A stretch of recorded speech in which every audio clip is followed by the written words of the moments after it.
Let's bring in Rich Eisen from the NFL Network. That's how we get it done here, Rich. Dan, that felt like at the supermarket overhearing somebody discipline their child, and that's that sort of awkward moment when you overhear that and witness that. That's what that just felt like to me. I'm always curious because you're in Hollywood. You're okay, but Tinseltown. Every time I see a celebrity photograph with their child, yes, they're in the greatest mood ever.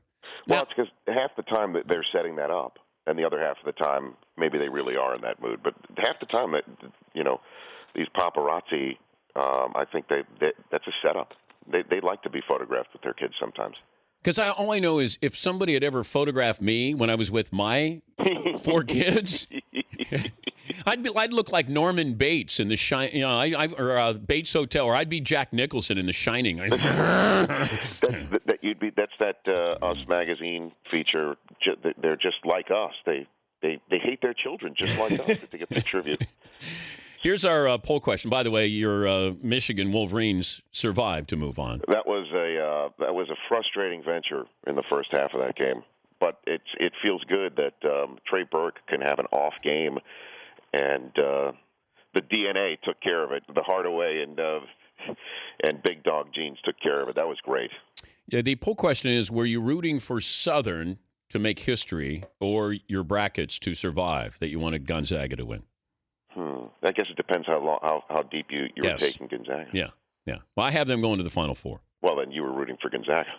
Yeah, I don't buy the history thing. It's going to happen. And I said if you're going to have a 16 beat a 1, it will be Southern over Gonzaga. But, close game. But what happens is you get that upset. Yeah. You only get 24 hours to enjoy it. Then you got to prepare for the next team. And chances are, if you're a 16 seed, you're going to get blown out in the next round. So you don't get a whole lot of time to enjoy that when it comes to March Madness. Yeah, you're right. You're right. We had Brian Urlacher on last hour, and he said his agent did talk to Minnesota, Dallas, and also Arizona. Where do you think Urlacher ends up? Wow, I have no idea. I didn't see. You know what? I guess maybe I'm naive, but I really thought Urlacher was going to stay put, and Ed Reed would too. That the teams would somehow, some way, figure out a way to make sure these all-timers finished up with the team. And I didn't see this coming. It just shows you, I guess, in a way, how cutthroat the business really is, that the Bears wouldn't go another $1.5 million, but that in this day and age with a salary cap being as tight as it is, being at the 2009 level because of the new CBA, $1.5 million might be something worth putting towards another player in their minds. I don't see it. I don't understand it. But for Bears fans, I sure hope he doesn't wind up in the division, because that would be something difficult for them to see him with a horn on the side of his helmet or a G. The star would be difficult enough for Bears fans to handle, but he definitely would be a guy I go after, because I think he's definitely got something left in the tank. Well, I'm not surprised. I'm surprised if somebody actually plays their career out at a certain place. I thought Ed Reed was gone, and he understood what was going on with the Ravens. I thought he'd end up with the Niners, but the Texans certainly needed help, and they needed somebody who has been there before. I think they've missed that, so I understand that. Wes Welker leaving the Patriots, I got that. They didn't want him. And I thought the Bears did basically the same thing. We'll take you at this price because it's good for us. Now, Urlacher's saying, all right, maybe there is some place out there, and he's going to chase a ring here. But after all this time, for it to come down to $1.5 million. But they didn't want him back. It's clear. Yeah, they didn't, and he knew that. But you don't want to believe it. They're doing business, and he's taking it personally, and that's not good. How could you not take it personally, though? I mean, how can you, at this stage of your life and your career, what you've poured into the franchise, the city, your identity, it's just really, I don't understand why. I know it's business, but it just seems to me that there is some value in making sure Urlacher never puts on another uniform. But what you're banking on is that he understands that, and that he'll take less, because this is what happened to Wes Welker. I'm sure he could have re-signed with the Patriots at a bargain basement price, hey, he doesn't want to leave Tom. He doesn't want to leave this system. Yep. And so you're really playing a game here. The Bears are saying, look, we'll take her. Hey, we'll take you for this. And you're seeing it. It's not just obviously with the Urlacher situation or Reed, but the free agency. You're seeing a situation where guys in their late 20s, stars of the game like Doomerville, are being asked to take a haircut. Again, the CBA has the salary cap in 2013 at 2009 levels, and next year it doesn't go up a lick. And then it'll go up immeasurably after that. Then it takes a major spike. But you're seeing right now the way of the world in the NFL. You're seeing a lot of 1-2 year deals, and that's what I think free agency's really been. That's been the surprise of free agency to me so far. Brett Favre gives advice to Greg Jennings on going to Minnesota. We had détente between Favre and the Packers and Aaron Rodgers, or at least we thought. Yes.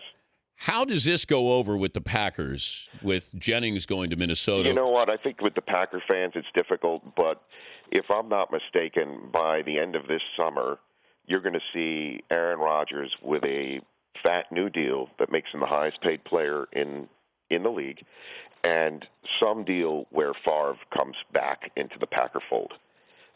But this is what Brett's been. He's always spoken his mind. This is what Favre has always done. Whether it's remember it was it Javon Walker? Remember when he was holding out? Yeah. I mean, he's always spoken his mind and cracked some eggs to make the omelet in a way that a lot of fans didn't want to hear. Why isn't he an analyst?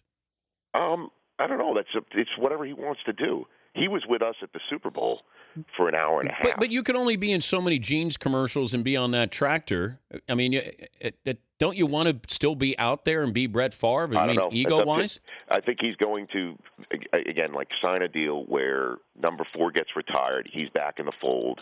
He'll always be at a lot of these Packer conventions or the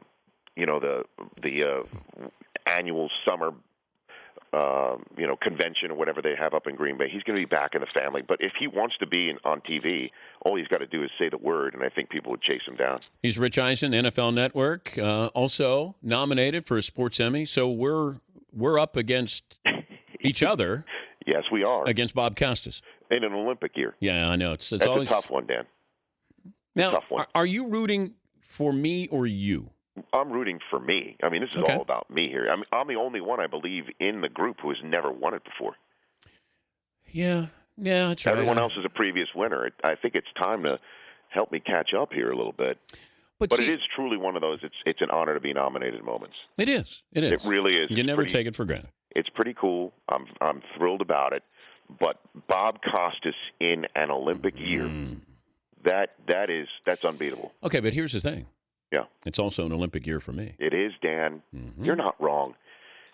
But, we're talking Bob here. We all understand. Do you think that Bob and I could split the Olympic vote, and then you may steal it? I might sneak in that way. It is possible you guys split the Olympic vote. It was funny. Last year, Susie, my wife, and I were watching Costas dismantle Jerry Sandusky on live television, and it was as virtuoso as a performance as you can ever imagine. And then we find out that he didn't even know he was interviewing Sandusky. We found that out later. Yeah. But we're watching this thing, and your first thought was, "Wow, it was incredible." And then my second thing is, I turned to Susie. I'm like, "Well, there goes the Emmy this year." Yep. He just won. He just won that damn Emmy again. That'll wrap that one up. I will thank you if I win. You will? Yes. For what?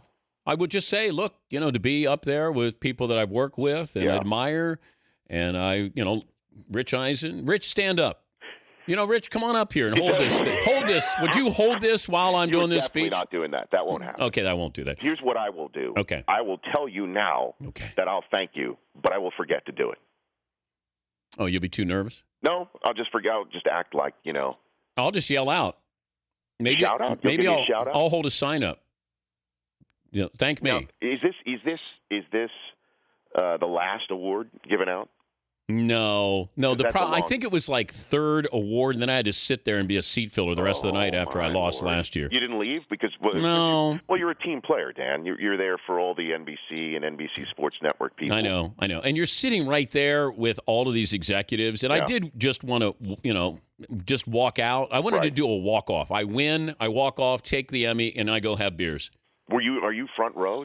Are you like a Nicholson? Yeah, I'm up close. Yeah, like you can't even hide. What if I have no shot if my ticket comes and I'm in a row with double letters? You know what I mean? Like if I'm on row FF, I've got no shot. If you're mezzanine, you don't want to be mezzanine. All right. Is there I don't think there is a Loge. Is there a Loge? Yeah, there is. Oh boy. Yeah. You could be up there. There's some mothership people that are up there. Oh well, the mothership. I remember they send the bus, right? They bus them in. Yeah, they did. Did they always sent a bus? Did we have beer on that bus? I'm trying to remember if they allowed us to have beer on the bus. Oh, it's back in the day. Maybe on the way. Well, back then it was the Wild Wild West. We were allowed to do a lot of things at the month. I think we had beer on the way back. I don't know if we had a kegger, but I know that we had. You took the bus back in the day? Yeah, I did. You did? Yeah, I did. Different times. Look at you now. Now you're driving the bus, Dan. Hell yeah, baby. That's you. Hell yeah. That's you. Hey, have a good weekend. You bet, Dan. All right, man. Rich Eisen, NFL Network, nominated for a Sports Emmy.